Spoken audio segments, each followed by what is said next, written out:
Hello, everyone, and welcome to Podify. As you know, it's the day of, so we have an insane lineup for you guys. Yes, thank you for joining us.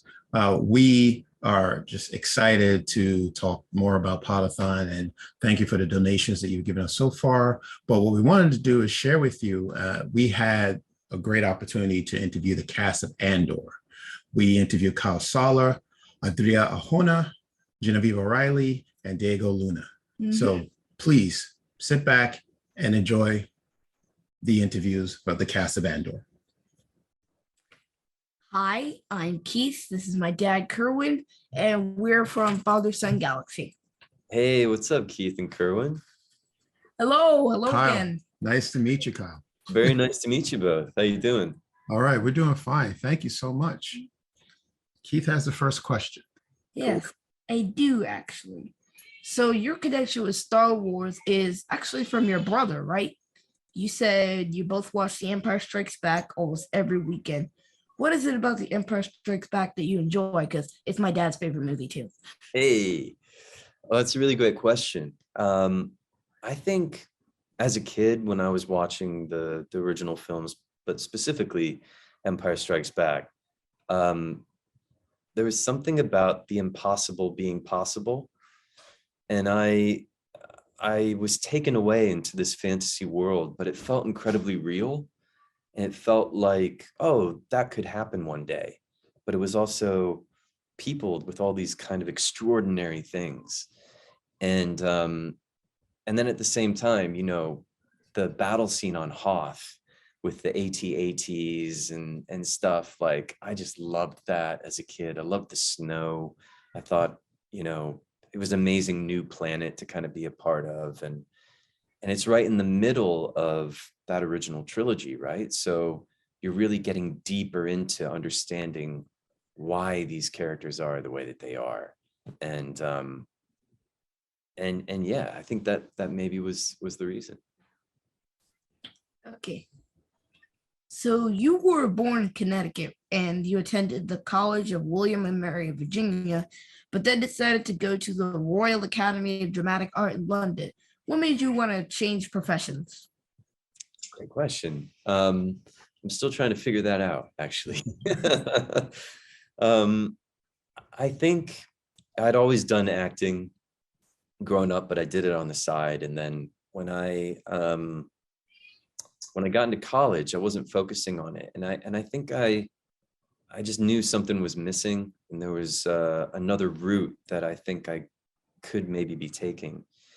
And I wound up doing a summer school in London at the Royal Academy of Dramatic Art.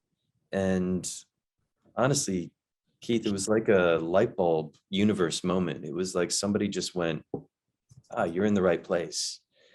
And I think specifically about that training was that it was a proper training. You get trained in Shakespeare and stage work and film work. And it was also very close to Europe.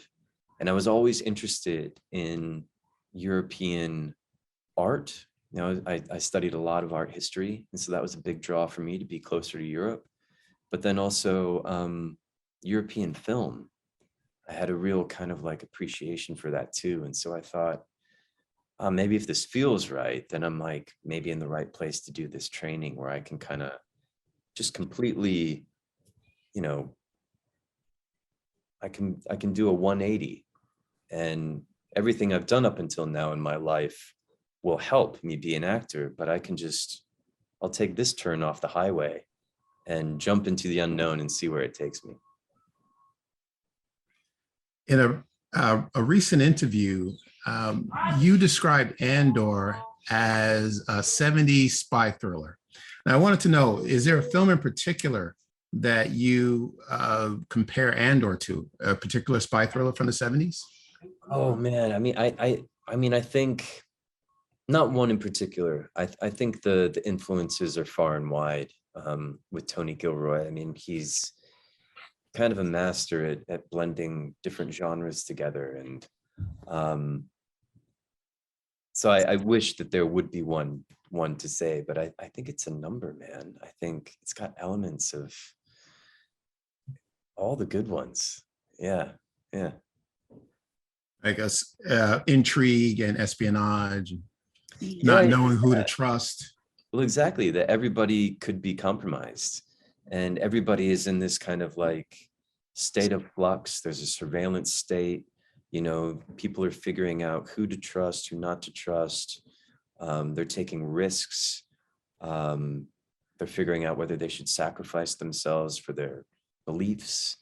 And that level of kind of grittiness and real like, oh gosh, like the kind of like fast paced and yet also long drawn out kind of espionage tenor is kind of, yeah, I think it's totally in there. Well, we are totally looking forward to Andor, and we wish you all the best. We can't wait. Thank you so much for your time. Oh, thank you both so much. Pleasure Sure. speaking to you. Yeah. It was good to see you again. You too, man. Great to see you again. Thank you. Take care. You Bye. too. See ya. Hello, I'm Keith, and this is my dad, Kerwin. We're from Father Son Galaxy. Hi, guys. I've met you before. Hello. I again. remember you. Hi. Yes, Hi, Keith.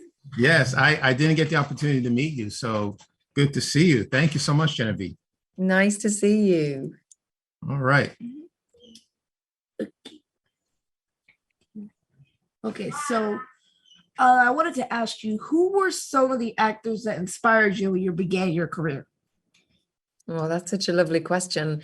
There are many, many female actors that I really looked up to as a young actor. As a young actor, I was living in Australia, so there are a bunch of Australian actors.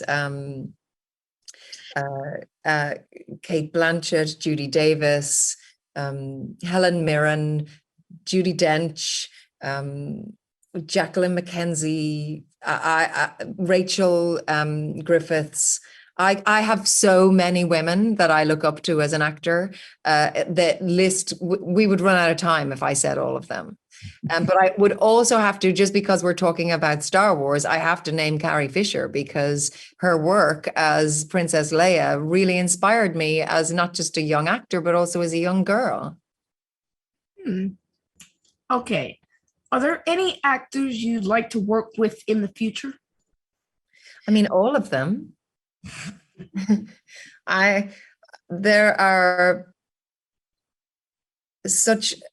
We are so lucky now to see so many different actors in on television, in film, and also on stage.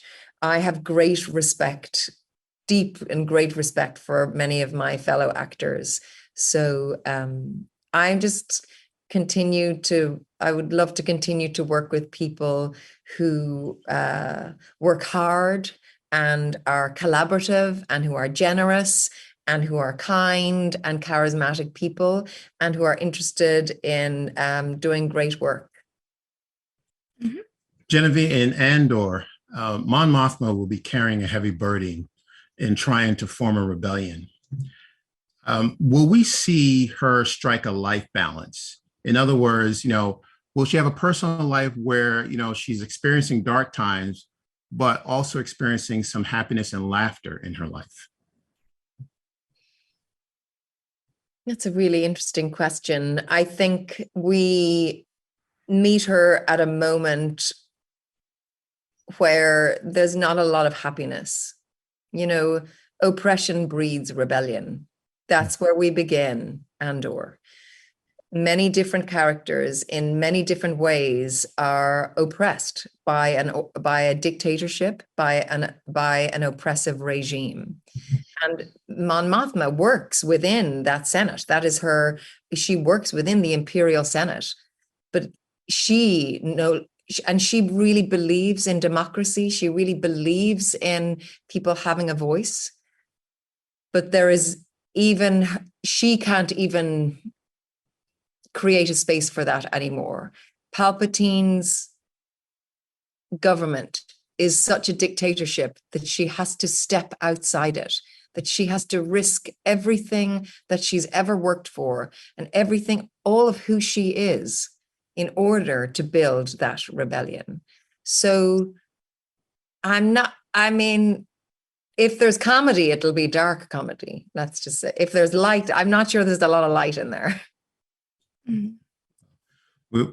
We're looking forward to Andor. We love your performance as Mon Mothma. You will always be known to us as Mon Mothma. So thank you so much for your time today. Thank you so much. And it's so lovely to see you. Thank you for your questions. Thank you. Thank you. Take care. Bye. Hi. Hello.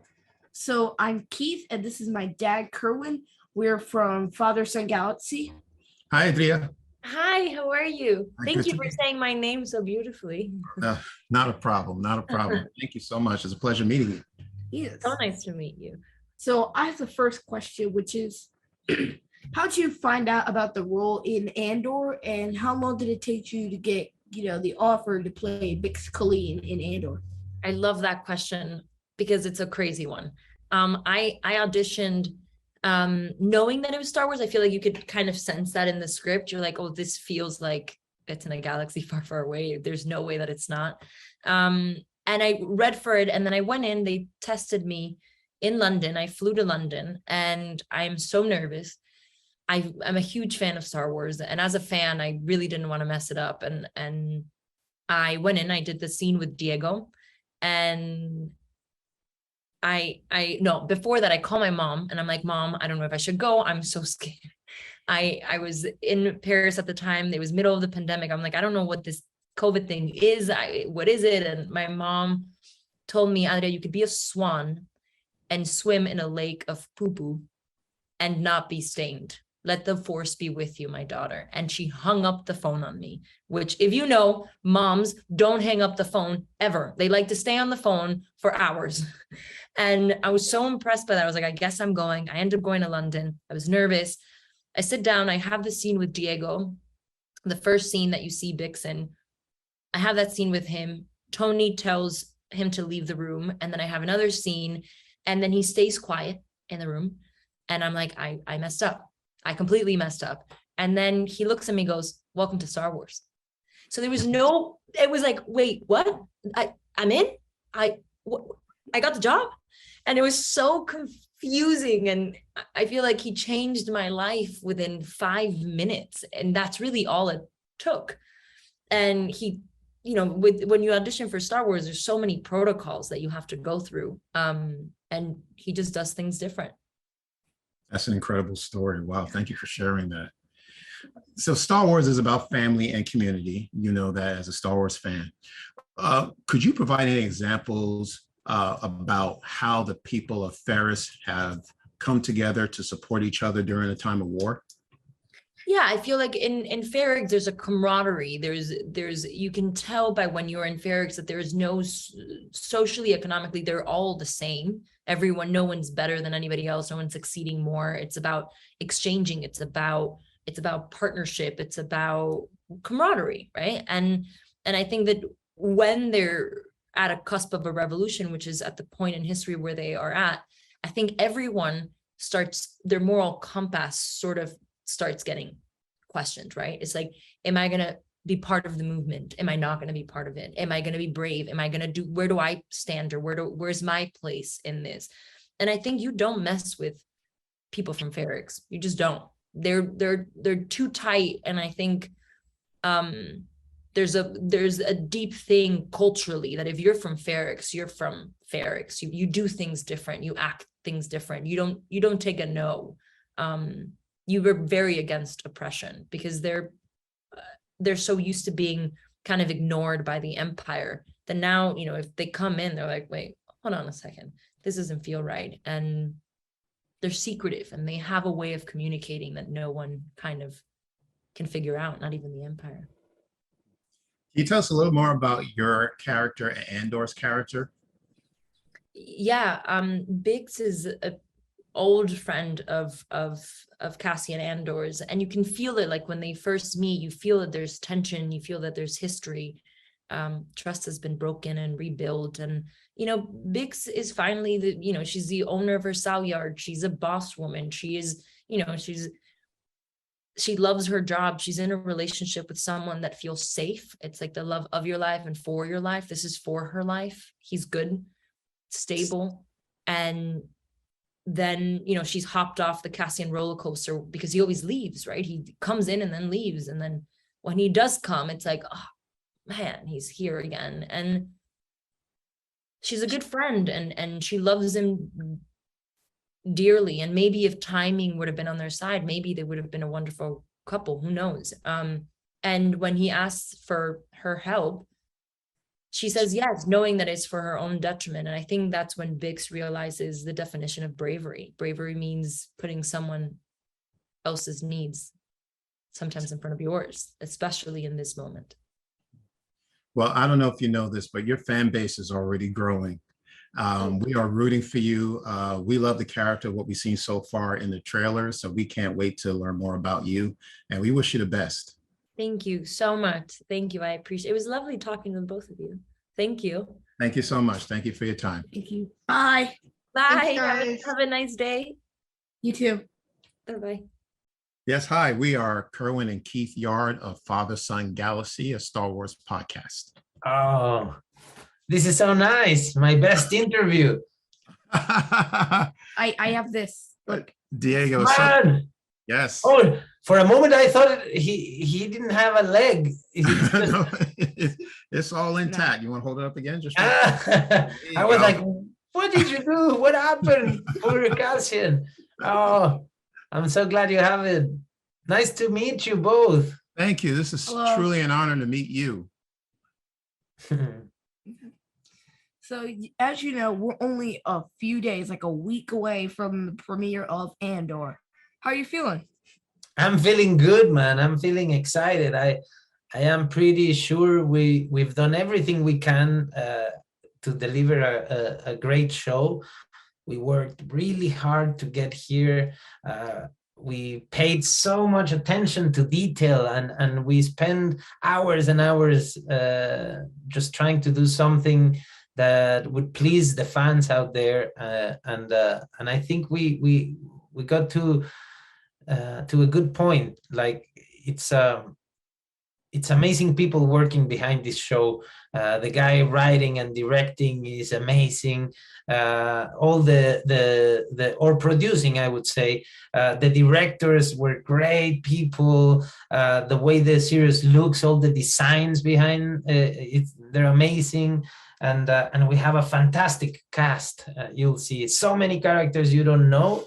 And a few that you know, obviously, from Rogue One, but many that you don't know that will make this series very interesting to watch.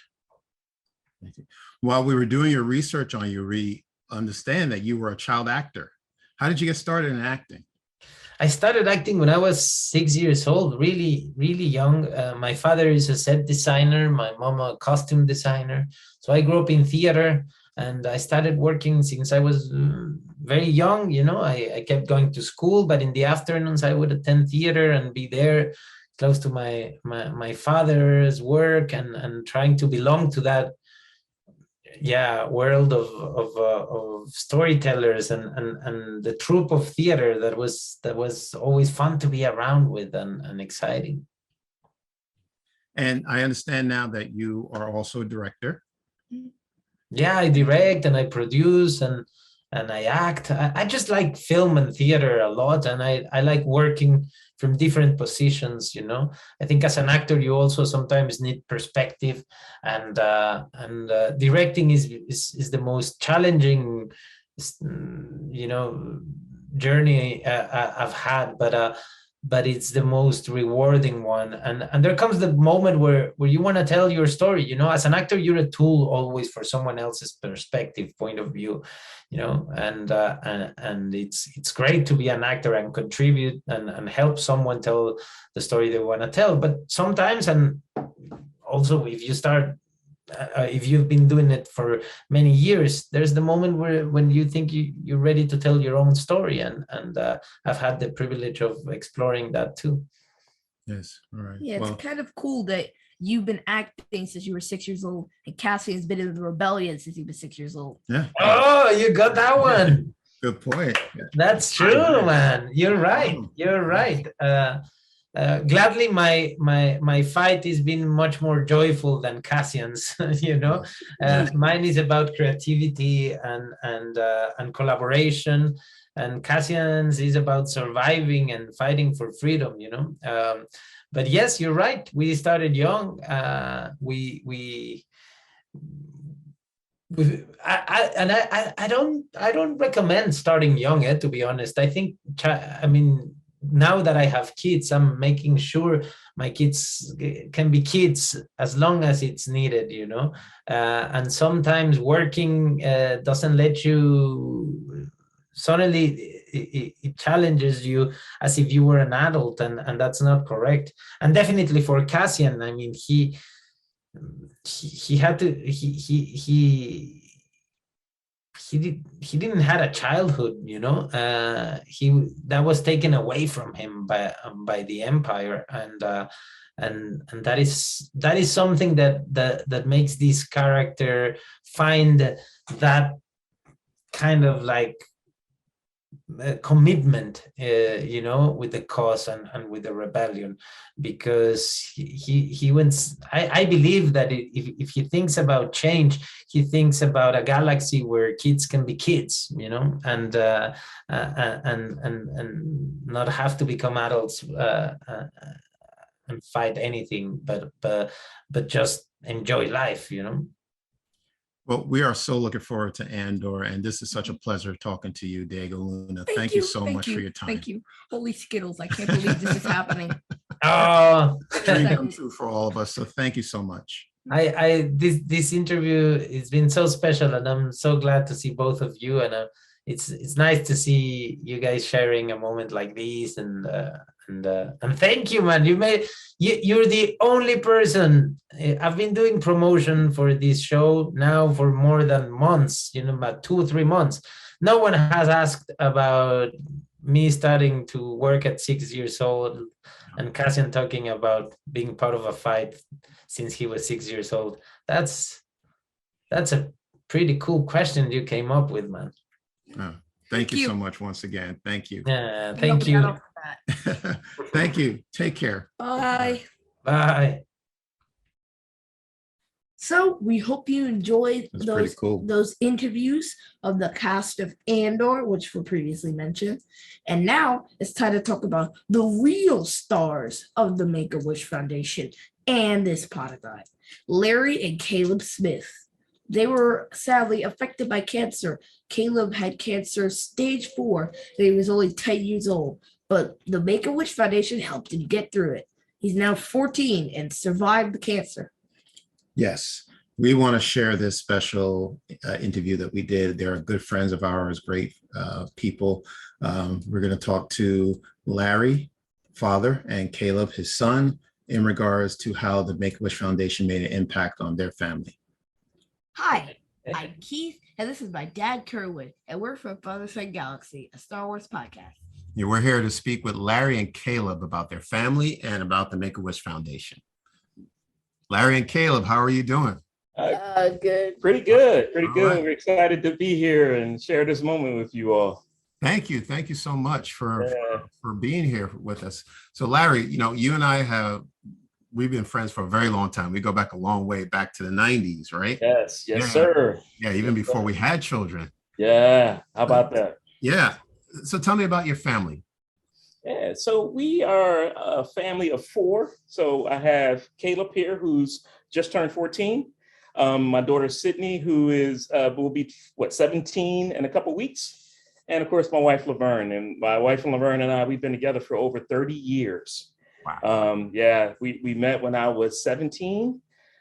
So we've been married for 21 years. So we've been together for a very long time. Yeah. So we live now in Delaware. Of course, from Philly. So you have anything to add to? No. Yeah, cool. I'm not the one that lived for 30 years. Well, Caleb is a long way to go, Caleb. Yeah, exactly. So thank you. So tell us about Caleb's diagnosis. Yeah, so Caleb was diagnosed on September 6, 2018. And Caleb, tell them what you were diagnosed with. I was diagnosed with stage 4 lymphoma. Yeah. It was a large T cell lymphoma. And of course, that it rocked us to the core. And we, of course, we were surprised and not really knowing what to do. So we, started just to, pray and and it's been quite a challenge in the beginning, but things are a lot better now for us. And of course, I was transitioning to a new job at the time we found out. During right before Caleb was diagnosed, he had a fever for about 2 months long. And the fever, it was a high fever. And for whatever reason, the doctors couldn't pinpoint why these fevers were happening. And we would go in and out of the hospital. He would see the rheumatologist, the oncologist. Everyone was saying, "Hey, it's not cancer because of this," and well, it's not arthritis because of this. So no one really knew exactly what was going on with Caleb, and I think that was the sad part about it, because if it was diagnosed sooner, we wouldn't have been in a stage 4 situation. And because it was stage 4, unfortunately, the lymphoma has spread to his back and formed a mass that was excruciatingly painful for him. So it was really hard for him to deal with that piece. But I'm glad he was diagnosed, and then we were able to get on top of things and start the chemo. Yeah. Okay. Well, how did you hear about Make-A-Wish? So so our hospital, we were at Nemours Children's Hospital in Wilmington, and we've always heard about Make-A-Wish Foundation. We've seen ads and commercials, but we didn't really, our thoughts wasn't really like, okay, let's see if we can get Caleb as a recipient in the Make-A-Wish. We had no idea, but it was the social workers who actually introduced us to the whole process and said Caleb would be a recipient of it. So we didn't know, we didn't fill out any forms or any, we didn't do anything. The social workers took care of everything. And they were liaison between our companies. They helped Laverne, my wife, with FMLA. So she didn't really have to do any paperwork. They contacted her employer and got all that situated. So they really just looked out for us, and we really didn't have to do anything, because of course we were dealing with everything else to help and treat and support Caleb. But they took care of all that logistic piece, and gave us, just introduced us to different programs that we could take advantage of being in the situation that we were in. So it was really up the social workers, who did a great job with making our struggle and our fear, as comfortable as possible. Yeah. Would you agree with that? Yeah. Yeah. So what was your wish? My wish was to be on the set of a Marvel movie. We told them, the social workers, they passed the information on, and then we kind of forgot about it, right? We're trying to get Caleb well, and so we're getting his chemotherapy was 6 days on, rest for 23 days, then do another 6 days, and we did that for 6 months. When about a year after that process, we start hearing back from the Make-A-Wish Foundation, and then eventually they called me, and they said, "Hey, do you guys have your passports?" And luckily we did have the passports, because we were in Bahamas maybe a couple years back, for Sydney's meet in the Bahamas. So we had our passports. So luckily we had our passports, and they said, "Okay, well, we have an opportunity for Caleb's Wish, which will be at a Marvel studio at the Black Widow set, and it's in London." Wow. So, so he's like, oh, and then they said, oh, and it's in 2 weeks. So shout out to our employers who were, rather, flexible for us to take that time off in short notice. But yeah, so we wound up going to London. Awesome. Mhm. Yeah. Well, how was your trip to Europe? What'd you do when you were there? Where'd you go? Yeah, it was great. So we actually, before we got there, the travel we were able to go into a limo to the airport. So that was cool. Yeah, big old stretch limo truck took us to the airport. And then the flight was like 7.5 hours long, which was crazy. But it's a long flight, long. I guess one of the longest flights we've been on. Yeah. More time to get them Biscoff cookies. Those are good. Yeah. We do love those. Ask for infinite refills and they'll give it to you.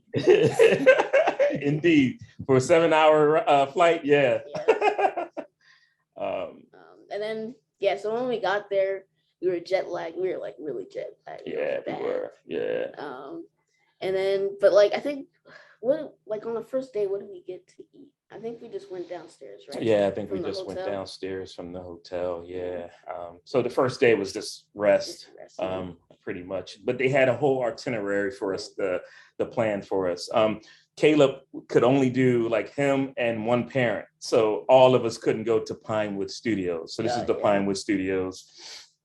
So on the day of the trip, we, we took, I guess it was shuttle or taxi to the taxi to the actual Pinewood Studio. It was a long ride. It was terrible. It was a long ride. Because we had to go with like another Make-A-Wish person. So it was kind of cramped. Yeah. And then like the taxi guy got lost. Yeah, taxi driver got lost. So yeah, but at least you got to go though. Yeah. So once we got there, they had a whole plan. I mean, I was just amazed to be on a studio, on the studio grounds, number one. But they took us around and we saw where Harry Potter was filmed, 007. And then, of course, once we got to the Marvel studio side of things, it was just I was just like, oh wow. So they met with some of the studio stuntmen, so who they worked with them and showed them some stunts. And then there was the graphic design, the clothing, how the costumes were being made. We went to the room, we met with the designers, and we got to see Taskmaster costume before, and this was all before the movie was released. And if you remember, this was before the pandemic. So there was a huge delay before it actually came out. So we've been waiting because we had to sign waivers. We couldn't really talk to no one. We couldn't mention anything on social media. We couldn't, we couldn't use our cell phones. So they had a photographer there taking video and pictures of us, but we couldn't do anything while we were there. We couldn't take our own pictures or anything. But so we were waiting a long time to receive the photos because they, of course, released them to us after the movie was released, which happened to be about 3 years later. So. But then we got to like another room. It was, I think that was like one of the main filming areas that they were filming, like a car scene. And then there was the two actors, Scarlett Johansson, and I can't remember what the other one was. Yeah, I forget her name, but the actress who played her sister. Yeah, her sister. Yeah, so they came over and spoke. Later, you mean? Yeah, Florence. Yeah. Florence Pugh. Yeah. Yep. So they came over and spoke to the kids, and then she walked right by me. I was just like, it was just exciting. But it was just crazy seeing a car on like this remote control arm. It wasn't even. It was like half a car. Yeah, it was like a half a car, and then the car is moving. And then the director is in front of it, just telling them what they inside the car, and they're just, doing their lines. You can't hear them, but you can hear the director saying, "Okay, do this." And then they go out the car, and then the stunt doubles go in and do the same thing. And it was just amazing, the whole production it was quite intriguing. And oh yeah, then we also the kids got to go on the camera and they were able like to look through the camera and see what the filmmakers were shooting. Yeah, so Caleb, I think we shared a picture with you all of him behind the camera and taking a look at that. So it's pretty cool. Wow. That's Yeah. Anything? And I also made Scarlett Johansson laugh. Yes, he did. All right. How about that? That's awesome. Now, is it the first time your family has been to Europe, London? Yes. Yep. Yeah. So it was just the excitement of even just going to London. They could have stopped there. Wow. But for us to be able to go there and then of course we saw the different sites. So we went on a boat tour across the Thames River. There's the tower of the bridge tower, the London Bridge Tower, which you see in Spider-Man. Was it No Way Home? Yeah. So we went under that, and of course Buckingham Plaza. The palace. Sorry. Buckingham Palace. We saw the changing of the guard. So it was just a great trip of just different things that we were able to see. And we even did an Uber in London, believe it or not. So we I used the app and I was like, oh, this works here too. And wow. That was easy to get around. We took the train. And we took the train. We purposely was just riding just to get lost really, and we walked and we shopped. A lot of walking. Yeah. And it was an all expense paid for a trip. Thanks to the Make-A-Wish Foundation. They provided us with a card for food and and some shopping. I would have asked where all this money comes from, but we know. Yes. But Caleb, how are you feeling now? Now I'm feeling great, good. School has been, it's all been good. I've been working on my stop motion, and I've been drawing a lot.